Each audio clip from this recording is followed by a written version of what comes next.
नमस्कार, आप देख रहे हैं एएनबी न्यूज और मैं हूं आपके साथ चंद्रशेखर त्रिशूल। इस साल करीब 8 राज्यों में विधानसभा चुनाव होंगे। इस दौरान 8 राज्यों की जनता करीब 1030 विधायकों का चुनाव करेगी।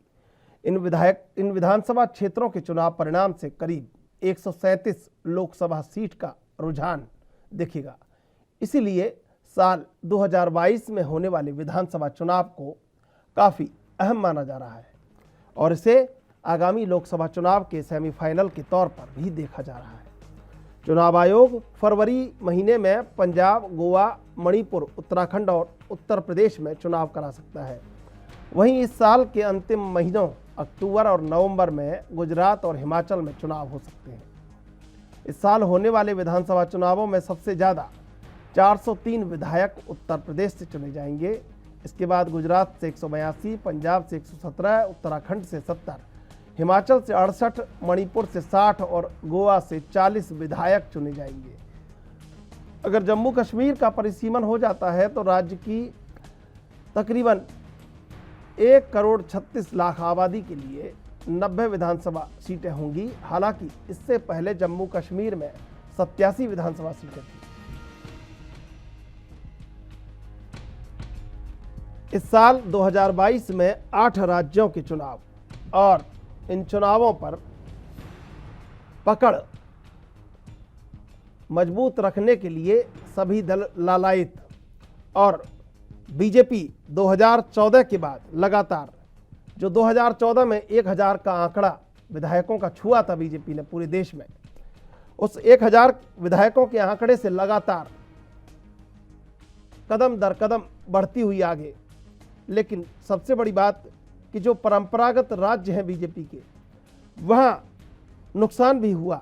लेकिन जो चार्ट है अगर उसको देखेंगे तो बीजेपी लगातार फायदे में है। 2018 के बाद थोड़ी बहुत गिरावट आई है, लेकिन बावजूद इसके बीजेपी लगातार बढ़ती हुई और ये कांग्रेस के लिए चिंता की बात।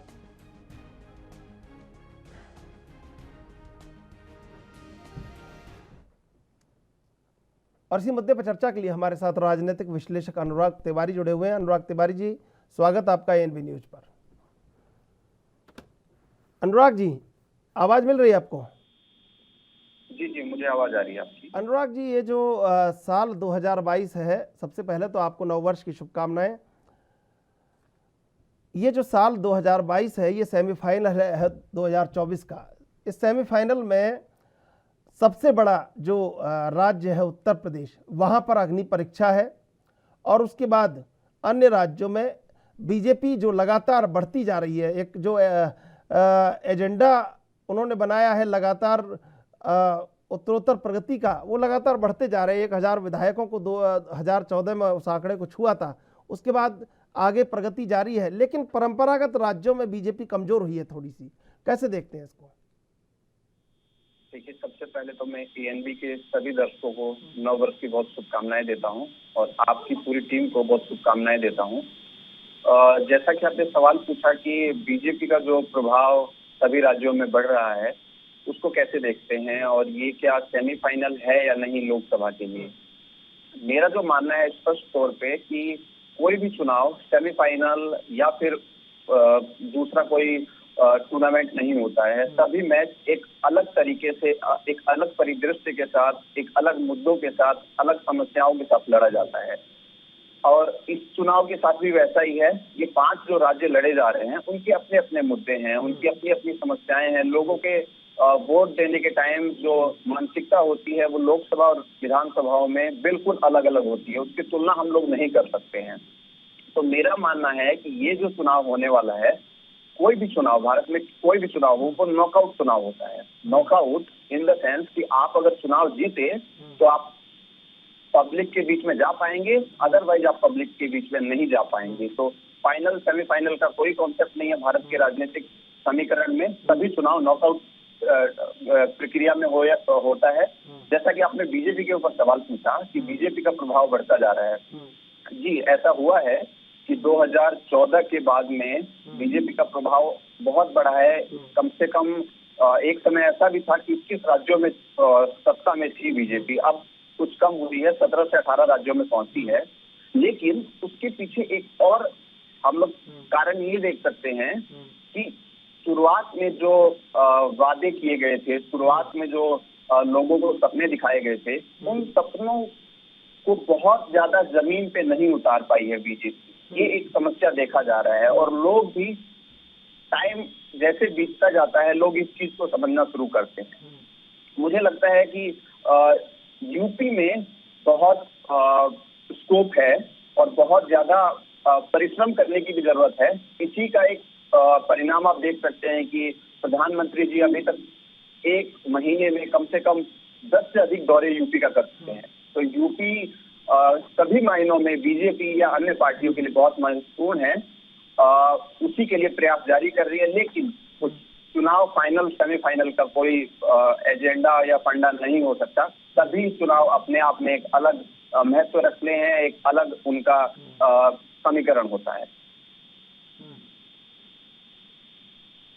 जी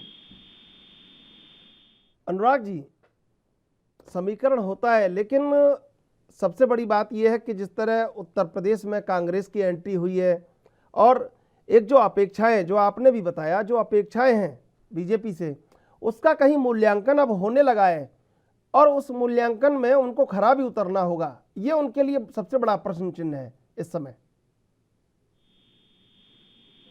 जी जी, एक नए का जो सपना दिखाया गया था, एक ऐसे भारत का जो विश्व में अपनी एक अलग पहचान बनाए हुए हैं, उस भारत का जो सपना दिखाया गया था आपसे 7 वर्ष पहले, वो सपना लोगों ने पहले जिया। पहले उसके ऊपर लोगों ने सोचा कि हाँ, कुछ इस पे एक्शन हो सकता है, कुछ हमारे सपने पूरे किए जा सकते हैं। मैं ऐसा नहीं बोलता कि बीजेपी ने बहुत अच्छे प्लान्स नहीं बनाए हैं। हाँ बिल्कुल, कई सारे, मैं हमेशा तारीफ करता हूँ एक प्लान जो बीजेपी का है कि जो गरीबों को इस कोविड काल में मुफ्त अनाज देने का जो एक उनका योजना था, वो बहुत लाभकारी है, बहुत लोगों को फायदा हुआ है। और उज्ज्वला योजना का भी बहुत बड़े स्तर पे फायदा लोग उठा रहे हैं। गाँव में, ग्रामीण इलाकों में बहुत ज्यादा इसका प्रभाव हुआ है। लेकिन उसके अलावा बहुत सारी ऐसे योजनाएं हैं जिसमें रोजगार दिलाने की योजना थी, जिसमें आप उनके क्षेत्र में उनको रोजगार दिलाने की बात कर रहे थे, उनको स्किल डेवलपमेंट के ऊपर फोकस कर रहे थे। ऐसी तमाम योजनाएं हैं जिनके ऊपर बहुत अभी ज्यादा काम नहीं हो पाए हैं और इसमें बीजेपी पीछे होती दिख रही है, जिसका हो सकता है कि नुकसान बीजेपी को कई राज्यों में मिले। बिल्कुल। कैप्टन आई सिंह जी हमारे संग जुड़ चुके हैं। आई सिंह जी, नववर्ष की शुभकामनाएं। एएनबी पे स्वागत है आपका। कैप्टन आई सिंह जी, अनुराग तिवारी राजनीतिक विश्लेषक हमारे संग जुड़े हुए हैं पहले से, और चर्चा ये चल रही है कि 2022 है, ये एक तरह से इसको अग्नि परीक्षा भी कह लीजिए, क्योंकि हम सेमीफाइनल कह रहे थे तो अनुराग तिवारी ने कहा कि सेमीफाइनल नहीं, ये तो नॉकआउट है, जीतेंगे तो अंदर जाएंगे और हारेंगे तो बाहर हैं। तो सबसे बड़ी बात यह है कि 2014 से 18 में 7 राज्यों में बीजेपी थी 2014 में, उसके बाद तिगुना विस्तार हुआ 2018 तक। लेकिन 2018 के बाद थोड़ा सा एक जो आंकड़ा था वो नीचे गिरा और परंपरागत राज्यों में बीजेपी थोड़ी बहुत कमजोर हुई है। ज़्यादा कहेंगे तो आप नाराज हो जाएंगे, इसलिए थोड़ी बहुत कह रहे हैं। आप हमारी कमियां मैंने जरूर बताइए, ऐसी बात नहीं है कि हम कमियों के लिए ही नाराज हो जाएंगे। हम नाराज होते हैं जो आप हमें समय नहीं देते बोलने का, तब नाराज होते हैं। अब छोड़िए, नया साल है, अब तो अब थोड़ा मुस्कुराइए और नए वर्ष का स्वागत कीजिए। बिल्कुल, जो तिवारी जी कह रहे हैं, हम तिवारी जी से ऐसा नहीं है कि हम तिवारी जी की बात को कोई गलत बता रहे हैं। बिल्कुल, हमारी जहाँ भी कोई कमियां रही, ये बात आपका भी कहना सही है कि अगर हमारे हाथ से कुछ राज्य गए हैं तो कहीं ना कहीं हमारी कुछ तैयारियां, कुछ कमजोरियां, कुछ ना कुछ तो रही होगी, तभी हमारे हाथ से गई है। तो बिल्कुल हमने उसके बाद उन चीजों से बहुत अपने आप को सीखा है और उन कमियों को दूर किया है। लोगों के विकास कार्य कहाँ से कहाँ होना चाहिए वो हमने पूरे किए। जिस तरह से आपने देखा कि इतनी बड़ी महामारी में, कोरोना काल में, सभी हमसे बहुत बड़ी बड़ी शक्तियां, अमेरिका है, इंग्लैंड है, रूस है, हमसे बहुत बड़ी बड़ी शक्तियां हैं, हम इनके सामने बहुत पीछे रह जाते हैं। मगर फिर भी कोरोना काल में जिस तरह से हमने 140 करोड़ के देश को संभाला, इतनी जल्दी वैक्सीन लाए।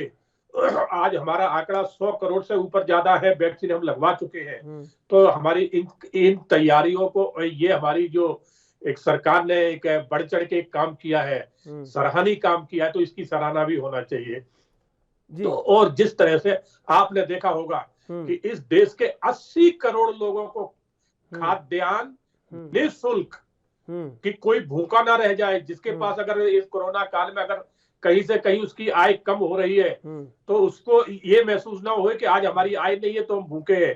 तो निःशुल्क 80 करोड़ लोगों को खाद्यान्न उसको उपलब्ध कराया गया और आज भी बरकरार वो चल रहा है, बंद नहीं हुआ है। इसी तरह से आपने देखा होगा कि पिछले कार्यकाल में 60 साल से ज्यादा अधिक जो है ना कांग्रेस पार्टी ने शासन किया, मगर हमारी जो बेटियां स्कूल में पढ़ने जाती थी ग्रामीण क्षेत्र में, शहरों के स्कूल तो ठीक है वहां थोड़ा बंदोबस्त हो जाता है, मगर ग्रामीण में हमारी बेटियों को, बहनों को वहां शौचालय नहीं मिलते थे। वो बेचारी वहां इस शौचालय की वजह से काफी लोग तो इन स्कूलों में पढ़ाना ही नहीं चाहते थे, कहते थे रहने दो वहां बेटी नहीं जाएगी। तो नरेंद्र मोदी ने कितनी बड़ी योजना बनाई कि पूरे भारत में हर स्कूल में शौचालय, और तो और के लोगों के घरों पे भी बनवाए। ग्रामीण भारत में शायद कोई घर बचा होगा जहां हमने शौचालय न बनवाए हो।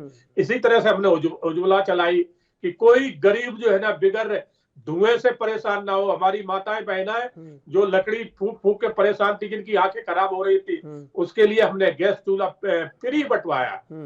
तो इसी तरह से आपने देखा होगा मेडिकल की सुविधा, हमने हर किसी के लिए कितनी मेडिकल सुविधा बनाई। तो चंद्रशेखर जी मैं बताना चाहूंगा कि हमारी सरकार ने कहीं से कहीं देश में कमी नहीं रखी है। अगर कोई छोटी बहुत कमियां रह जाती है, ऐसी बात नहीं है कि हम बिल्कुल वो है भगवान के एकदम जादू की छड़ी बुवाई हो के सब कुछ खत्म। 140 करोड़ का देश है, तो छोटी पूरी कमियां अगर रह गई है तो हम उनको भी दुरुस्त करेंगे। मगर हमने इतना जरूर मैं कहूंगा, और इसका आप भी आकलन करें और तिवारी जी भी करें, कि जो हमने 7 साल में किया है शायद 70 साल में दूसरी पार्टियां नहीं कर पाई है। ये बात तो आपको मानना पड़ेगा। बिल्कुल, शायद, और इसीलिए इसी लोकतांत्रिक मूल्यांकन के लिए चुनाव भी होता है कि लोग वहां लोकतांत्रिक मूल्यांकन करें और आपको नंबर दें कि आप कितने सफल हैं या कितने असफल हैं। हमारे संग यतेंद्र मुकादम जुड़ गए हैं कांग्रेस से। यतेंद्र मुकादम, स्वागत आपका एएनबी न्यूज पर। नववर्ष की शुभकामनाएं आपको। यतेंद्र जी, आवाज मिल रही है आपको? बिल्कुल मिल रही है आपको। यतेंद्र जी, अगर हम एक लंबे समय से जो प्रदर्शन कांग्रेस का देखेंगे तो वो काफ़ी खराब प्रदर्शन है। कई राज्यों में कांग्रेस उखड़ गई है, सिमट गई है। तो एक जो वापसी के लिए आपका एजेंडा है, और कई जो क्षेत्रीय स्तर पे भी, राष्ट्रीय स्तर पे भी कमज़ोर हुई है कांग्रेस, और क्षेत्रीय स्तर पे कई राज्यों में बिल्कुल पूरी तरह से कांग्रेस उखड़ चुकी है। तो ये कैसे वापसी होगी कांग्रेस की? क्या एजेंडा है आपके पास?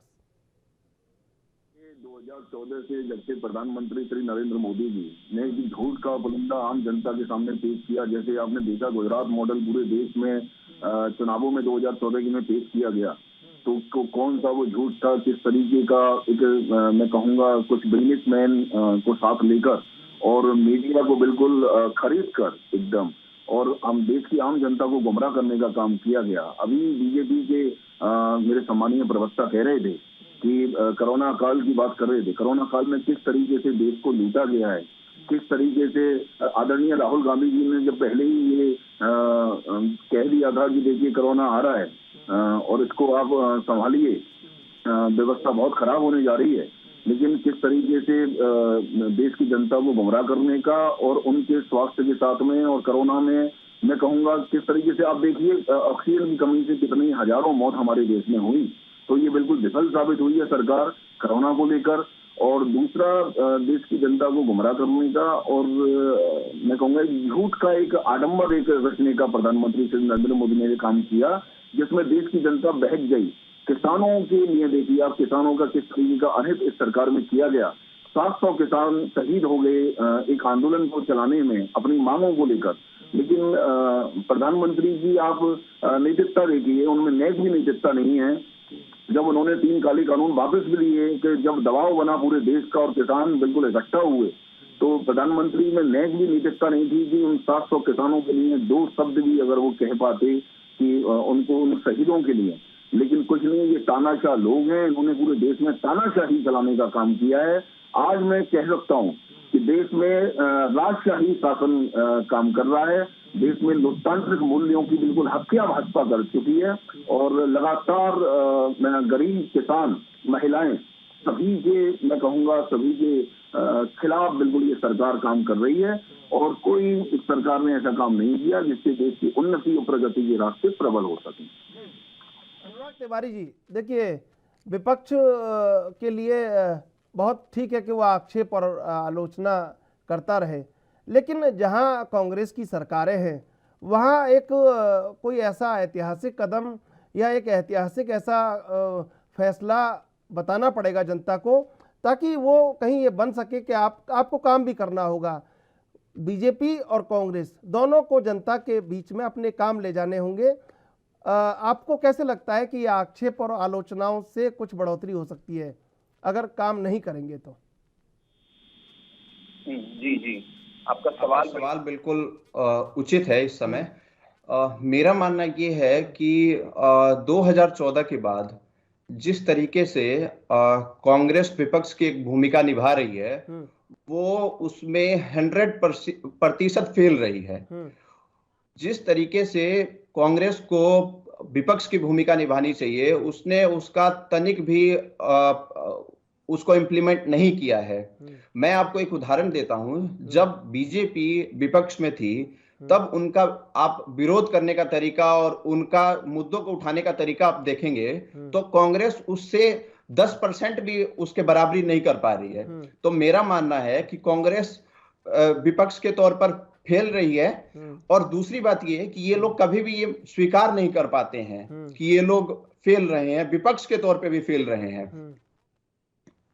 आज अगर ये विपक्ष के तौर पे फेल नहीं होते तो दूसरी तरफ ममता बनर्जी एक थर्ड फ्रंट क्यों बनाती? आप बताइए। अगर ये इतने मजबूत होते तो हमेशा इनको आगे रहकर और एक विपक्ष मजबूत बनाना चाहिए था। आज आप दूसरी तरफ देख रहे हैं कि ममता बनर्जी शरद पवार से लेकर और करुणानिधि सबसे मिल रही है और थर्ड फ्रंट की बात कर रही है। ऐसा क्यों हो रहा है? क्या इनको इस बारे में सोच नहीं पा रहे हैं ये लोग? समस्या ये है कि कांग्रेस अभी भी अंदर खाने बहुत बड़ी समस्या से जूझ रही है और ये अपने अंदर के लोगों को ही संभाल पालने में विफल रहे हैं। इसलिए बाहर के जो मजबूत नेता जो आने वाले समय में अपने आप को उभरते हुए देख रहे हैं वो थर्ड फ्रंट बनाने की तैयारी कर रहे हैं और कांग्रेस इसमें विफल रही है। तो कांग्रेस का कोई भी ऐसा विपक्ष का फैसला मुझे पसंद नहीं आया है या किसी भी आम जनता को पसंद नहीं आया है कि वो एक स्पष्ट तौर पे कहे कि हाँ ये विपक्ष है, हमारा विपक्ष, हम इसको देख रहे हैं कि ये मुद्दे उठाएगी हमारे। बिल्कुल ऐसी बात नहीं है, ना संसद में ना सड़क पर, दोनों जगह विफल रही है। जी कैप्टन आई सिंह जी, जो परंपरागत राज्य हैं बीजेपी के, जैसे आप राजस्थान को देख लीजिए, तो वहाँ पर जो क्षेत्रीय नेतृत्व था उससे एक जो भरोसा था वो कहीं ना कहीं आज भी वहाँ पर ये है कि चल रहा है आपके बीच में कि वो क्षेत्रीय जो वहाँ पर जो छत्रप हैं बीजेपी के, तो उसको सांगठनिक दौर पर लगातार आपका मंथन विश्लेषण चल रहा है। लेकिन अभी भी ज़रूरत है कि कुछ राज्यों में आप कड़े और बड़े फैसले लेना बहुत आवश्यक है चुनावों को देखते हुए। अगर ये नहीं लिया गया तो निश्चित रूप से वो नुकसान होना है। बिल्कुल चंद्रशेखर जी, आपने बहुत अच्छी बात कही है। और हमारी पार्टी, हमारा संगठन, हमारे यहाँ संगठन का यही काम है। हमारे यहाँ नेतृत्व एक का नहीं है। हमारे यहाँ एक पूरा संगठन बना हुआ है जिसका काम ही यही होता है कि हमें अपने कौन से प्रांत में कहाँ हमारे कौन सा नेता के जनता के बीच में किस तरह से काम कर रहा है या नहीं कर रहा है। तो हमारा संगठन का यही काम है और इसी चीज पे हम जो विशेष फोकस करते हैं। तो राजस्थान में पिछली बार हमारी कुछ कमियां रह गई थी, मैं मानता हूं, जिससे हमें चूक गए सरकार बनाने में। मगर फिर अब हमने वहां जो मंथन किया है तो अब की बार हम आपको पहले से ही बता रहे हैं कि हम वहां अब की बार में बहुत बहुमत से सरकार बनाएंगे। इसी तरह से राजस्थान में कि हमारे सरकार हमारी वहां हारी नहीं थी, बहुत अच्छे मतों से जीती थी। कहीं थोड़े क्षेत्र में कुछ ऐसी जगह थी जहां हमारे नेताओं ने गलत बयानबाजी कर दी थी, उसको हमने बाद में चिंतन किया कि ये बयानबाजी हमारी हमें ले डूबी, और दोबारा जब चुनाव हुए तो आप देखो उसी क्षेत्र से फिर हम जीत के आए और हमारी फिर सरकार बनी। तो ऐसी हम अपनी कमियों पे बिल्कुल विचार मंथन करते हैं, हम कभी पीछे नहीं रहते, क्योंकि हमारे यहाँ कोई एक हाई कमान नहीं है कि वो कहेगा कि ये मुख्यमंत्री बनेगा तो यही बनेगा। हमारे यहाँ पूरा संगठन है, पार्लियामेंट बोर्ड है, उसके डिसीजन के हिसाब से हमारे टिकट दिए जाते हैं और उसके लिए पहले पूरा रोड मैप बनाया जाता है। सबकी एक बार नहीं काफी बार उसका फीडबैक लिया जाता है, तब चुनाव लड़ाया जाता है। तो इसी तरह से हमारा जो होमवर्क है स्टेटों में कि हमारी सरकारें कौन सा काम कर रही है जनता के हित का, कौन सा नहीं कर रही है, तो उस पर भी हमारा फोकस रहता है कि अगर हम यहाँ कमी रह गई है तो हमें जल्दी से जल्दी ये भी पूरा करना चाहिए। जैसे उत्तर प्रदेश में मैं आपको उदाहरण देना चाहूंगा कि माननीय योगी आदित्यनाथ जी जिस कोरोना काल में होते हुए भी आज उत्तर प्रदेश को उन्होंने एक जगह नहीं हर जगह जो विकसित राज्य बना दिया है। हमसे पहले वहां सरकार समाजवादी की थी, उससे पहले मायावती भी रह चुकी है, और सबसे ज्यादा शासन वहां किया है कांग्रेस ने। और आज कांग्रेस वहां कहाँ है? लोकसभा में भी खत्म है, विधानसभा में भी खत्म है।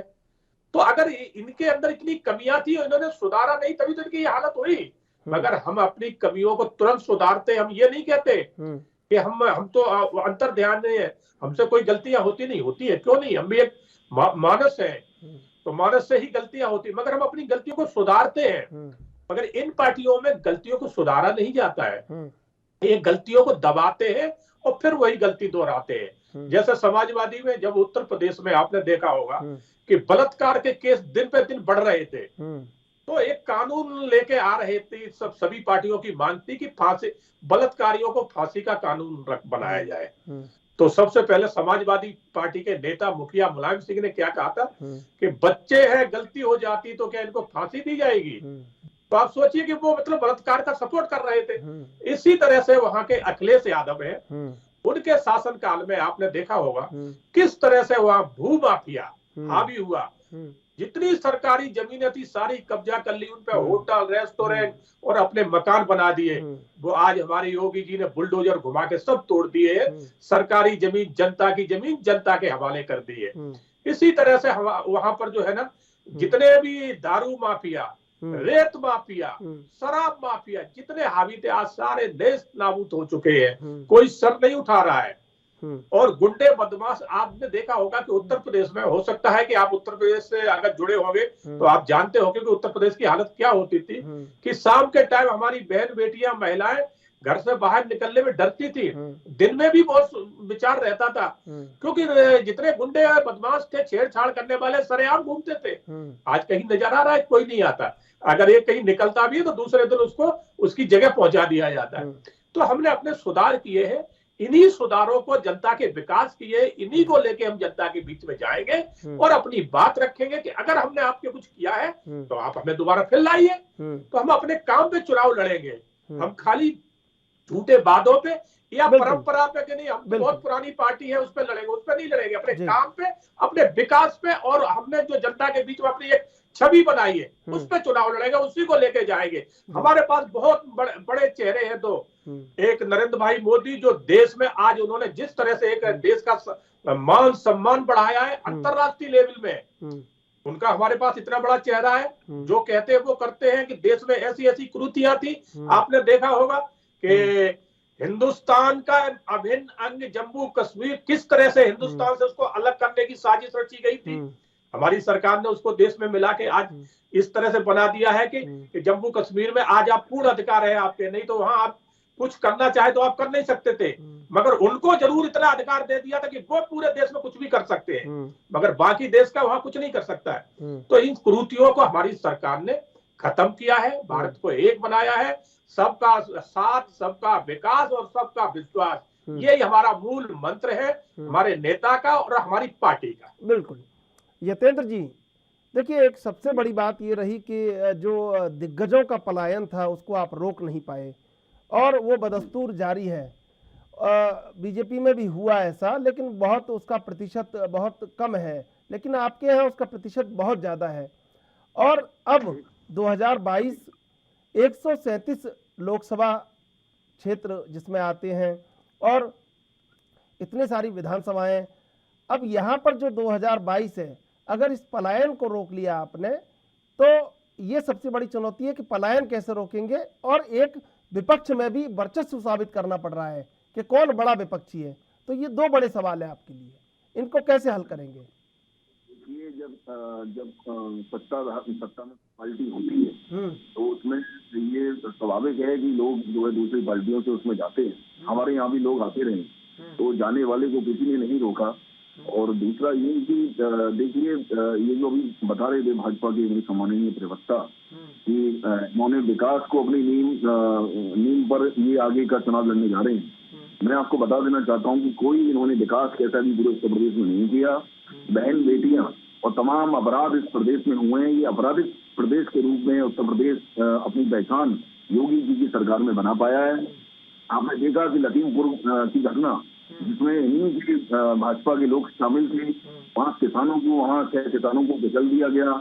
हाथरस की घटना आपने देखी होगी, किस तरीके से मैं कहूँगा इस शेड्यूल कास्ट की बेटी के साथ में किस तरीके से अत्याचार किया गया और अन्याय किया गया उसके परिवार के साथ में। आपने आगरे की भी घटना देखी होगी उत्तर प्रदेश में कि किस तरीके से पुलिस कस्टडी में इन्हीं के प्रशासन ने और शासन ने उसको एक बच्चे को, वाल्मीकि समाज के बच्चे को मारने का काम किया। तो पूरे उत्तर प्रदेश में तमाम ऐसी घटनाएं हो रही हैं जिससे बिल्कुल इनका जो स्वरूप है, इनकी जो नीतियां हैं और इनकी जो सोच है वो सबके सामने आ चुकी है। ये कौन से विकास की बात कर रहे हैं? मैं माँ यमुना के बारे में भी आपको अवगत कराना चाहूंगा कि माँ यमुना के नाम पर मथुरा में 500 करोड़ रुपए खर्च करने के बाद भी इनके मंत्री और तमाम लोग यहाँ पर, इनके 4 MLA मथुरा में हैं लेकिन और मिनिस्टर हैं, लेकिन उसके बाद भी माँ यमुना की स्थिति पिछले 4-5 सालों में और भी इन्होंने दूषित करने का काम किया है। तो इनकी दूषित मानसिकता को आम जनता समझ चुकी है और जनता इनके बहकावे में आने वाली नहीं है बिल्कुल भी किसी भी प्रकार। उत्तर प्रदेश की बात करें या पूरे देश की बात करें, अपराधों का ग्राफ लगातार बढ़ता चला जा रहा है। और केवल जो पुरानी जो कांग्रेस सरकार की ये योजनाएं थी, लाभकारी योजनाएं थी, उनका नाम बदलने का काम इन्होंने किया है और उन योजनाओं को, जो गरीब किसान के लिए लाभकारी और भी तमाम योजनाएं थी, उनको भी बंद करने का काम किया। और जिनसे इन लोगों को लाभ हो रहा था उनका नाम बदलने का इन लोगों ने काम किया है। देश में कोई विकास नरेंद्र मोदी जी द्वारा या मैं कहूँगा पूरी भाजपा द्वारा कहीं कोई विकास का काम नहीं हुआ। केवल और केवल प्रोपोगंडा एक कहेंगे मीडिया के माध्यम से या अपने जो इनके हजारों करोड़ रुपए के विज्ञापनों के माध्यम से या आम जनता को गुमराह करने का काम कर रहे हैं।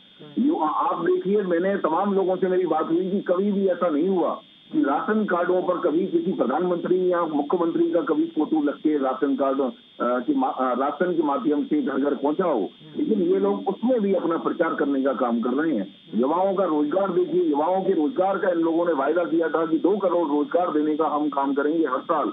आप देखिए 2 करोड़ रोजगार करेंगे, 2 करोड़ रोजगारों और युवाओं को बेरोजगार करने का इस सरकार ने काम पूरे देश में किया है।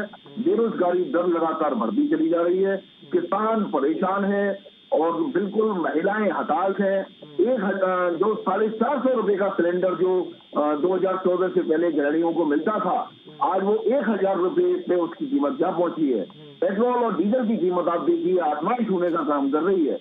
इन्हीं की स्मृति ईरानी और इन्हीं के तमाम जो आज कैबिनेट मिनिस्टर हैं इनकी सरकार में, मोदी जी में, तो वो तमाम लोग सड़कों पर उतरकर जब महंगाई 2-4 रुपए भी किसी पे बढ़ जाते थे तो किस तरीके का ये एक ड्रामा करने का काम दिल्ली की सड़कों पर और तमाम पूरे हिंदुस्तान की सड़कों पर करने का काम करते थे।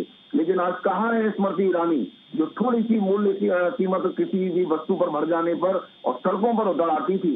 आज पेट्रोल की दाम देखिए, आप रिफाइंड का देखिए कि किस तरीके एक आम गरीब आदमी जो है अपने घर को चलाने का काम करेगा। 1500 रुपए का रिफाइंड आज 3000 रुपए का हो चुका है। तो क्या ये दे रहे हैं देश को? और क्या केवल और केवल मैं कहूंगा कि धार्मिक भावनाएं भड़काकर भाजपा इस सत्ता में आई है और उसी का सहारा लेकर आगे भी सत्ता में आने का उसका पूरा प्रयास है। जहर घोलने का, हिंदू मुस्लिम में जहर घोलने का, या मैं कहूंगा हिंदुओं में भी जो जाटों को अलग करने का, ठाकुरों को अलग करने का, ब्राह्मणों को अलग करने का काम मैं कहूंगा और उनमें एक दूषित मानसिकता पैदा करने का काम भारतीय जनता पार्टी पूरे देश में कर रही है। जी अनुराग जी, देखिए, आपसे एक सबसे पहले ये जानना चाहेंगे कि जो कांग्रेस से दिग्गजों का पलायन हुआ, उसमें सत्ता का प्रभाव ज़्यादा था या निर्णय में विलंब के कारण ये हुआ? सत्ता के प्रभाव के कारण हुआ या निर्णय में विलंब के कारण हुआ कि बड़े निर्णय नहीं लिए गए, शायद इसलिए वो कड़ी टूटी, या फिर सत्ता के प्रभाव से कड़ी टूटी कि उन्हें सत्ता में बने रहना था? देखिए, अभी आपने जो सवाल पूछा था कांग्रेस के प्रवक्ता से, या उसमें आपने ये पूछा था कि आप पलायन को या बाकी जो आपके बड़े दिग्गज नेता है वो दूसरी तरफ जा रहे हैं उसको कैसे रोक पाएंगे, लेकिन उनका जवाब इसके ऊपर कुछ भी नहीं था। उन्होंने नए नए आरोप लगाने शुरू किए और समस्याएं गिनाने शुरू की कि देश में क्या क्या समस्याएं हैं। मैं ये कहना चाहूंगा उनसे कि अगर देश में इतनी समस्याएं हैं और आपको सारी समस्याएं दिख रही है, तो आप एक मजबूत विपक्ष के तौर पे क्यों नहीं उभर के आ रहे हैं?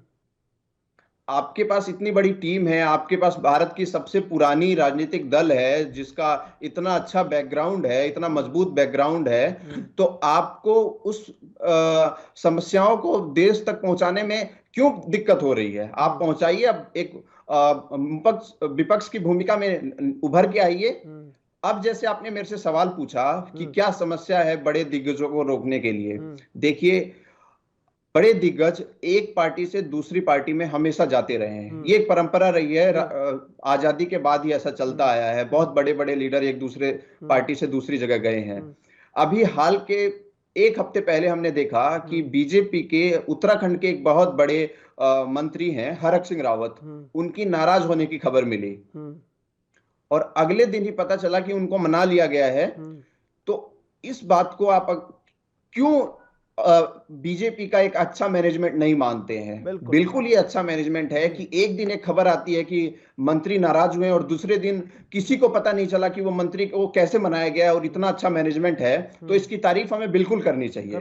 दूसरी तरफ बीजेपी के कांग्रेस के एक बड़े दिग्गज थे ज्योतिरादित्य सिंधिया, जो राहुल गांधी के इतने करीबी माने जाते थे। आप उनको नहीं मना पाए, आप यूपी में अदिति सिंह को नहीं मना पाए। तो जब आपको पता है कि हमारे लीडर, हमारे नेता किसी ना किसी समस्या से जूझ रहे हैं, तो राहुल गांधी उनको समय नहीं देते हैं। ये कौन सा तरीका है अपने कार्यकर्ताओं को, अपने नेताओं को समझाने का? क्या राहुल गांधी के पास ज्योतिरादित्य सिंधिया या अदिति सिंह से मिलने का भी समय नहीं है? जब इस तरीके की कार्यशैली अगर कांग्रेस में चलती रहेगी, तो मुझे नहीं लगता कि आज से 3 साल बाद जो लोकसभा चुनाव होने वाला है उसमें कोई बहुत बड़े विपक्ष के तौर पे कांग्रेस उभरने वाली है। अगर इस तरीके से नेता जाते रहे तो बिल्कुल कांग्रेस खत्म होने वाली है।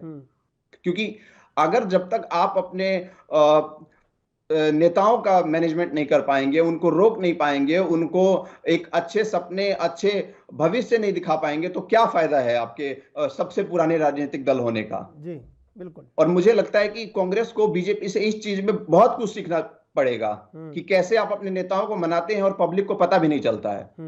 जी कैप्टन आई सिंह जी, मैं आपके पास आना चाहूँगा। देखिए, पिछली बार जब गुजरात के चुनाव थे विधानसभा के, मैं भी उन चुनावों को कवर कर रहा था। एक गुजरात मॉडल कहा जाता है, एक बहुत बड़ी चीज़ वहाँ पर छूट गई थी। वहाँ पर जो हमने जब कवरेज कर रहे थे, ये देखने में आया कि वहाँ पर जो मल्टीप्लेक्स हैं, जो सिनेमा हॉल हैं, उनमें आधे सिनेमा हॉल में गुजराती फिल्में लगती हैं और आधे में बॉलीवुड की फिल्में लगती हैं। लेकिन जो गुजराती फिल्मों के लिए एक सिनेमा सिटी, एक बड़ी सिनेमा सिटी वहाँ पर बननी थी, वो कहीं बन नहीं पाई और बड़ा कारोबार है। आप मान लीजिए कि एक साल में फ्लोर पे कम से कम 50 से ज़्यादा फिल्में आती हैं और 150 तक इनकी संख्या होती है, लेकिन वहाँ पर इस तरह का कोई प्रयोग नहीं किया गया, तो कुछ चीज़ें छूट जाती हैं और वो जो छूटना है वही एक दंश हो जाता है। तो ये दंश को गंभीरता से निकाला जाएगा बजाय आलोचना करने के कांग्रेस की या विपक्ष की, तो शायद बीजेपी के लिए भी ये ठीक रहेगा, क्योंकि जनता मूल्यांकन करती है और उसी हिसाब से चुनाव में नंबर देती है। कि गुजराती एक वहाँ की क्षेत्रीय भाषा है और ज्यादा से ज्यादा वहाँ गुजराती ही बोली जाती है। वहाँ अगर अन्य प्रांतों से भी लोग गए हैं, वहाँ सेटलमेंट हो गए, तो उनकी भी आदत में गुजराती ही आ जाती है। तो ये बिल्कुल सही है कि गुजराती जब वहाँ की भाषा एक सामान्य भाषा है, वहाँ जो उसका प्रचलन, तो उसके लिए जगह होना चाहिए। मगर अभी क्या है कि जो भी पिक्चरें हैं, जो भी फिल्में हैं, वो हर पिक्चर हॉलों में लगती है। हो सकता है कुछ क्षेत्र ऐसा है कि जहाँ पर बॉलीवुड की ही लगती है, तो फिर भी इसके ऊपर विचार जरूर हो रहा है, ऐसी बात नहीं कि विचार नहीं हो रहा है। हमारे जो वहाँ के मुख्यमंत्री हैं पटेल साहब बहुत इस चीजों में विचार कर रहे हैं, और नरेंद्र भाई मोदी भी करते रहते हैं समय समय पे। और फिल्म इंडस्ट्री के लिए तो आपने देखा होगा कि हमने उत्तर प्रदेश में जो है ना ये फिल्म सिटी बनाने की पूरी जो है ना तैयारियां शुरू कर ली है, क्योंकि हम चाहते हैं कि इस उद्योग से जुड़े हुए, हम वो नहीं चाहते कि इस लोग से कुछ लोग ऐसे भी जुड़े हैं कि जो हमारे देश की संस्कृति और हमारे देश के खिलाफ काम करने में पीछे नहीं रहते हैं। समय समय पे वो अपने जो उद्घोषण में कहते हैं तो देश के खिलाफ बोलते हैं, मगर हमें उनकी नहीं सोचना है। हमें इस फिल्म सिटी को इसलिए बचाना है, इसलिए इसको बढ़ाना है कि इससे एक नहीं का लाखों करोड़ों लोग जुड़े हुए हैं, तो उनके रोजगार को भी इसमें देखना है। तो इसलिए हमें फिल्म सिटी को, चाहे वो हिंदी भाषाएं फिल्में हो या बॉलीवुड हो, हमें इनको बरकरार जीवित रखना है। और मैंने आपसे इसलिए कहा कि जब चुनाव से आज, अब साल के अंत में चुनाव होंगे 2022 में, लेकिन फिल्म उद्योग वहाँ पर बड़ा व्यापक नहीं हो पाया और उसके ऊपर नज़र नहीं गई। तो अगर वो व्यापक होता तो कुछ लोगों की आजीविका वहाँ पर उससे जुड़ती और वो कहीं ना कहीं सुरक्षित भी होती। तो इसका असर पड़ता है एजेंडे पे कि ये छोटे से छोटे, बड़े से बड़े क्षेत्र को लिया गया है, समाहित किया गया है, लेकिन ये चीज छूटी, ये मैंने देखा। ने कहा बिल्कुल सही बात है कि इस पे विचार चल रहा है, ऐसी बात नहीं है। आपने देखा होगा कि हमने वहाँ कावड़िया जो क्षेत्र था, वहाँ कोई ज्यादा उसकी पहचान नहीं थी। आज उसको हमने उस जगह को एक पर्यटन जगह बना दिया, भव्य पर्यटन बनाया है, जहाँ वहाँ लाखों लोगों को रोजगार मिल रहा है। दुनिया भर का पर्यटन वहाँ कावड़िया में पहुंच रहा है। तो जिस तरह से हमने रिवर फ्रंट में अहमदाबाद में बनाया, वो भी आप देखिए, आप देखने लायक है। तो यही मैं कहता हूँ चंद्रशेखर जी, हमारा हर जगह हर चीज पे निगाह जाती है और हम सुधार करते हैं। समय थोड़ा चाहिए कि अब पहले वो किया, फिर कावड़िया किया, अब एक फिल्म इंडस्ट्री है, इसको भी करेंगे, और भी इसके बाद जो कार्य होंगे वो भी करेंगे, हम छोड़ेंगे कुछ नहीं। क्योंकि हमारे नेता का ही उद्देश्य है इस देश को जो है ना नंबर 1 वर्ल्ड में बनाना है, सब विकासशील देशों में इसको जो है ना लाइन में खड़ा करना है। जैसे आज अमेरिका, इंग्लैंड की गिनती होती है, हमें इनसे आगे निकलना है, हमारे नेता की ये सोच है। तो हम इन चीजों में कभी पीछे नहीं रहते। कांग्रेस ने तो सिर्फ एक मुद्दा बना लिया है, क्या बना लिया है? ये तो उद्योगपतियों के, अरे भाई उद्योगपति ना हमारी सरकार में वो मंत्री है, ना हमारे संगठन में जुड़े हैं कहीं। आप मनगढ़ंत कहानी है, बकते रहो। ये आप अपनी मनगढ़ंत कहानी कह ही तो इनकी स्थिति ये हो गई है। ये अपनी कमियां नहीं सुधार, कांग्रेस वाले जिस दिन अपनी कमियां सुधारने लग जाएंगे उस दिन जो है ना इनकी रास्ता फिर थोड़ी ठीक हो जाएगी। मगर ये कमियां न सुधार के सिर्फ एक झूठा बूमर बनाते हैं और उसी से ये खत्म होते जा रहे हैं। सबसे बड़ी बात है इनकी जो पार्टी है वो एक परिवार की पार्टी बन चुकी, परिवार की भी नहीं, 3 लोगों की, सोनिया, राहुल, प्रियंका। इससे आगे इनके अंदर किसी की कोई मानता नहीं है। और उनके कुछ एक ऐसे जो है ना, मैं तो उनके कहूंगा कि चाटुकार है कि वो कहते हैं कि आप आज मीटिंग में ये कहना, तो वो ही कहेंगे। अच्छी बात ना वो सिखा पाते हैं ना उनके दिमाग में आती है। इसलिए आज कांग्रेस का हर्ष ये हो रहा है। नहीं, कांग्रेस इतनी पुरानी पार्टी, हालांकि कांग्रेस की नीयत तो कभी भी अच्छी नहीं रही है।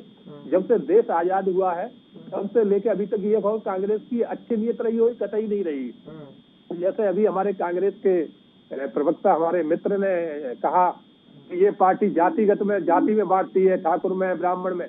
भाई हमारा ये उद्देश्य नहीं है। हम हिंदुस्तान के हम सनातनी है। हमारा एक ही कर्तव्य है कि जो भी है यहाँ हिंदुस्तानी है और हिंदू है। हिंदू से मतलब ये नहीं कि मुसलमान को भी अगर आप पीछे से देखोगे तो उनकी 10वीं पीढ़ी जोड़ लेना, वो भी हिंदू निकलेंगे। तो हिंदुस्तान में है वो सब हिंदुस्तानी है, सब हिंदू है। हम किसी को अलग नहीं करते, सबको साथ लेके चलते हैं। जब हमने उज्ज्वला के चूल्हे बांटे, क्या हमने मुसलमान और हिंदू में कोई फर्क किया? नहीं किया। जब हमने शौचालय बनवाए, हमने कोई फर्क किया कि हिंदू मुसलमान में? नहीं किया, सबको बराबर दिया। जब प्रधानमंत्री की योजना में गरीबों को मकान दिए गए। सबसे ज्यादा मकान उत्तर प्रदेश में जो है ना मुस्लिम समाज को मिले हैं। दुनिया जानती है और वो खुद कह रहे इस बात को कि हमारे पास रहने को छत नहीं थी, आज योगी सरकार ने हमें छत दी है। तो हमने ये काम किए, इन्होंने ये नहीं किए। इन्होंने सिर्फ एक ही चीज सोची है कि मुस्लिम को अलग किया जाए, फिर ब्राह्मण को अलग किया जाए, फिर ठाकुर को अलग किया जाए, फिर जो है ना एसी एसटी इनको अलग किया जाए। इनकी सोच शुरू ये रही कि डिवाइड करते रहो और चुनाव हम जीतते रहे और सत्ता कायम रहे। तो अब आज जो है ना जमाना बदल चुका है। आज टेक्निकल का जमाना है, आज सोशल मीडिया का जमाना है। एक बात कहो 2 सेकंड के अंदर पूरे देश में फैल जाती है। तो जब कांग्रेस अगर अपने आप को नहीं बदलेगी, विचार मंथन नहीं करेगी, एक परिवार की पार्टी बन के रह जाएगी, तो ये कांग्रेस खत्म तो हो ही गई, जो थोड़ी बहुत है वो भी खत्म हो जाएगी। मगर हम फिर भी कहेंगे कि कांग्रेस जिंदा रहे, पुरानी पार्टी है। विपक्ष अगर बराबर का बना रहे तो सत्ता पक्ष को भी काम करने में मजा आता है। हम तो ये कहेंगे विपक्ष अच्छा बने, मगर ये अपने आप सुधार करेंगे तभी तो बनेंगे। सुधार करेंगे नहीं तो खत्म हो ही जाएंगे। वो आपकी इस कर्टसी को समझ नहीं पाते हैं ना, चक्कर ये है। यतेंद्र जी आवाज आ रही है आपको? यतेंद्र जी आवाज मिल पा रही है आपको? हम चलेंगे सीधे अनुराग तिवारी के पास। अनुराग जी देखिए, ये महासमर है और कांग्रेस ने जो प्रदर्शन है अगर उसको नहीं सुधारा तो 2024 के लिए स्थितियां बहुत विकराल हो जाएंगी। जिस तरह 1000 सीटों पर चुनाव है।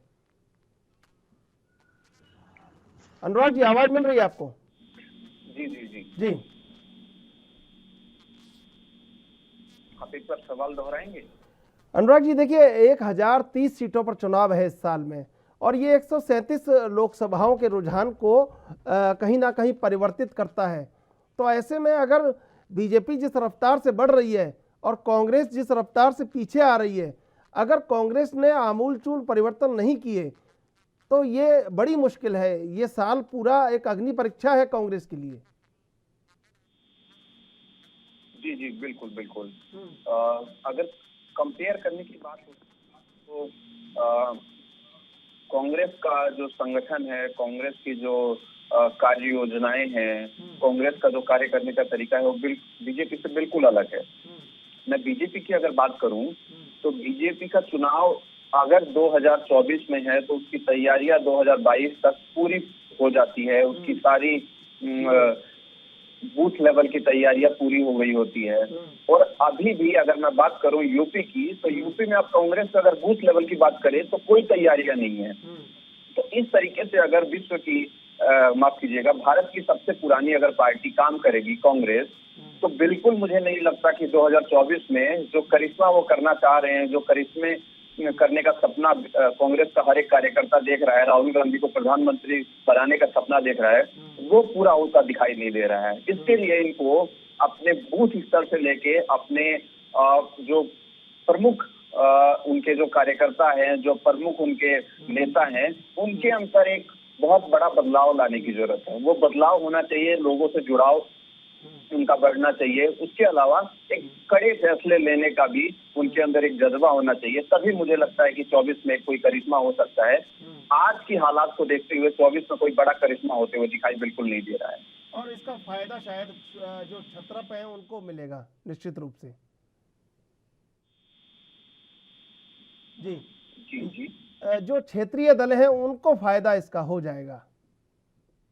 जी जी बिल्कुल बिल्कुल। देखिए, कांग्रेस अगर कमजोर हो रही है तो उसका कुछ फायदा बीजेपी ले रही है, लेकिन उससे अधिक फायदा जो राजनीतिक पार्टियां हैं, जो क्षेत्रीय राजनीतिक पार्टियां हैं, वो उसका फायदा उठा रही हैं। आप अगर कहीं भी देखिए, अगर आप यूपी की बात करें, यूपी में अगर कांग्रेस बहुत मजबूत होती तो समाजवादी पार्टी इतना बड़े स्तर पे चुनाव नहीं लड़ पाती।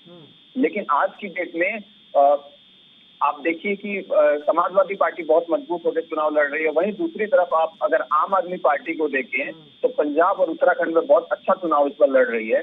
तो इन सबका नुकसान बीजेपी को बिल्कुल नहीं हो रहा है। इन सबका नुकसान जो सीधे तौर पे हो रहा है वो कांग्रेस को हो रहा है। और इस बात को कांग्रेस को समझना जरूरी है कि उनका कमजोर होना मतलब दूसरी एक पार्टी का मजबूत होना है। वो चाहे कोई भी पार्टी हो सकती है, अलग राज्यों में अलग पार्टी हो सकती है। आप तृणमूल कांग्रेस को देख लीजिए, आप आप आम आदमी पार्टी को देखिए, आप अलग क्षेत्र और दूसरी क्षेत्रीय पार्टियों को देखिए, तो ये कांग्रेस का नुकसान का फायदा बिल्कुल दूसरी पार्टियां लेके जा रही है। इस बात को समझना बहुत जरूरी है। जी यतेंद्र जी, आवाज आ रही है आपको मेरी? यतेंद्र जी से शायद हमारा संपर्क टूट गया है। आई सिंह जी देखिए, सबसे बड़ी बात यह है कि लड़ना पड़ता है, और जो पश्चिम बंगाल में हुआ कि बीजेपी को ये पता था कि 3 सीटें हैं, और बावजूद इसके वहाँ पर आपके कई कार्यकर्ता हिंसक दुर्घटनाओं में मृत्यु के कगार तक भी पहुँचे, लेकिन उसके बावजूद लड़ाई जारी रखी, और उसका प्रतिफल ये हुआ कि आज आप 10% नीचे हैं केवल वोट शेयर में तृणमूल से। लेकिन बावजूद इसके वही लड़ाई ममता ने भी नहीं हारी। ममता चुनाव जीतने के बाद दिल्ली का रास्ता देखने लगी। उनको लगा कि विपक्ष दिल्ली का कमज़ोर हो रहा है, कांग्रेस कमज़ोर हो रही है, तो दिल्ली के रास्ते आगे निकल पड़ी। तो राजनीतिक दलों को लड़ाई लड़नी पड़ेगी और उनको अपने आप को साबित भी करना पड़ेगा। ऐसा नहीं है कि अगर आप जीत गए हैं तो एक जगह रुक जाएंगे। ये आपके लिए भी एक चुनौती है। बिल्कुल चंद्रशेखर जी, हमने जिस तरह से बंगाल में जो शुरुआत करी थी, पहले बंगाल में हमारा कहीं कोई नाव निशान नहीं था। जब से भारत आजाद हुआ है सबसे ज्यादा से ज्यादा वहाँ कम्युनिस्ट ने शासन किया है, कांग्रेस ने तो वहाँ किया ही किया है। फिर कम्युनिस्ट भी वहाँ 20-20 साल एक साथ रहे, और उसी कांग्रेस का हिस्सा ममता बनर्जी थी जिसने वहाँ शासन किया है। जब कांग्रेस से इनकी नहीं बनी आपस में, वो छोड़ के गई, उन्होंने अपनी अलग पार्टी बनाई। तो ठीक है, उन्होंने अपने जो एजेंडा वहाँ चलाए, और वो कलकत्ता की थी, बंगाली भाषा की थी, तो वहाँ की जनता को जो है समझाने में कामयाब रही। पहली बार उन्होंने वहाँ सरकार बना ली, पहली बार बनाई तो दूसरी बार भी बन गई, दूसरी बार बनी तो तीसरी बार भी उन्होंने प्रयास किया। मगर जो हम वहाँ पहुंचे थे तो फर्स्ट में हमारा कुछ भी नहीं था। हमने जैसे लोकसभा चुनाव एक अपनी पूरी रणनीति से हमने अपने जितने भी हमारे जो संगठन के लोग थे, जिनको 5-5 साल पहले ही कलकत्ता भेज दिया था बंगाल के लिए कि आप बंगाल में तैयारी करिए और हमारी पार्टी वहाँ स्थापित होए। और हमने हमारे पूरे रातों दिन, जबकि हमारे जो वहाँ लोग गए थे वो उस क्षेत्र से वाकिफ बिल्कुल नहीं थे, मगर फिर भी वहाँ चप्पे चप्पे से वाकिफ हुए और 5 साल उन्होंने मेहनत करी। जैसे हमारे विजय वर्गीय जी है, हिंदी भाषी थे, मगर जाके बंगला में रहे और बंगला में पूरा 5 साल उन्होंने कार्य किया, और उनकी मेहनत वो रंग लाई कि आपने देखा हमने 18 वहाँ MP बनाए अपने। और जब इसका चुनाव हुआ विधानसभा का, तो हमारे ऊपर कितने एलिगेशन लगाए गए कि बाहरी लोग आ गए हैं और ये बंगला को बर्बाद करना चाहते हैं। मतलब बहुत कुछ कहा गया, गालियां दी गई, हमारे कार्यकर्ताओं को मारा गया, हमारी गाड़ियां तोड़ी गई, हमारा चुनाव प्रचार करने में जहां से भी हमारे नेता निकलते थे। बिल्कुल आई सिंह जी, समय समाप्त हो रहा है। आई सिंह जी, आपका, अनुराग तिवारी जी, यतेंद्र जी, आप तीनों का बहुत बहुत धन्यवाद डिबेट में जुड़ने के लिए। दरअसल राजनीति में एक अपार रोचकता होती है, और वर्तमान दौर में जो अपार रोचकता है उसको शायद कांग्रेस ने पटाक्षेप कर दिया है, और ये बात कांग्रेस को बहुत गहरे से समझनी होगी। तभी शायद ये हो सकता है कि 2022 का जो वर्ष है, 1030 सीटों पर, विधानसभा सीटों पर चुनाव है, और इस पर अगर कांग्रेस ने अपने आप को साबित कर लिया तो कहीं 2024 में टिके रहने की जो दिल्ली में एक उनकी स्थिति है वो कहीं मजबूत हो सकती है। नहीं तो जैसा चलता आ रहा है वैसा ही चलता रहेगा। बहरहाल देश विदेश की ताज़ा तरीन खबरों के लिए आप देखते रहिए ANB न्यूज।